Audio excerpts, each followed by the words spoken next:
Tonight, international affairs analyst J.J. Green is here to talk about these different approaches for foreign policy toward the Middle East. J.J., always appreciate your time here on NewsNation.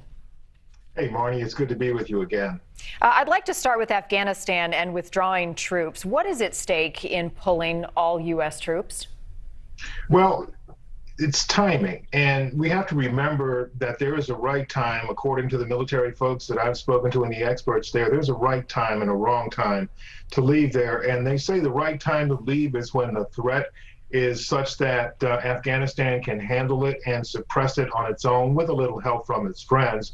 But we should remember that the enemy gets a vote in that too. A very smart four-star retired general told me recently, the day after 9/11, the U.S. was reaping the results of thinking that it could leave Afghanistan after the Cold War, after the Soviets were defeated, and think that the problems that were created there would not follow the U.S. to New York and to Washington.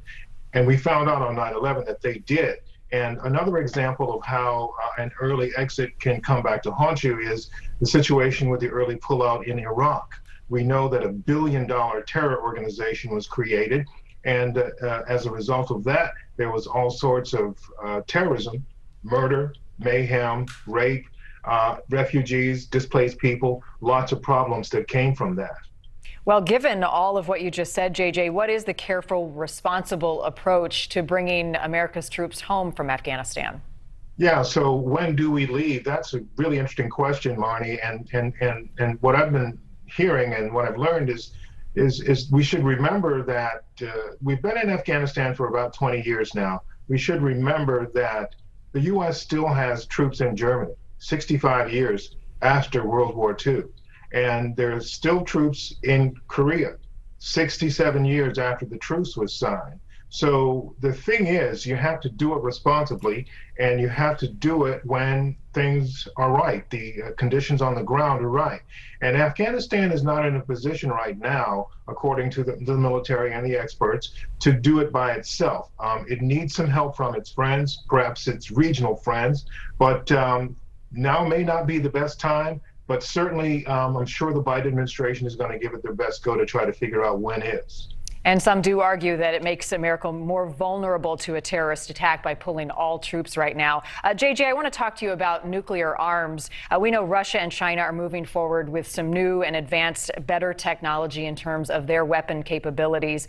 Iran, also a concern. You've got to add North Korea to that list. How should, based on this knowledge, the U.S. foreign policy affairs be informed in making decisions on how to increase our nuclear arms?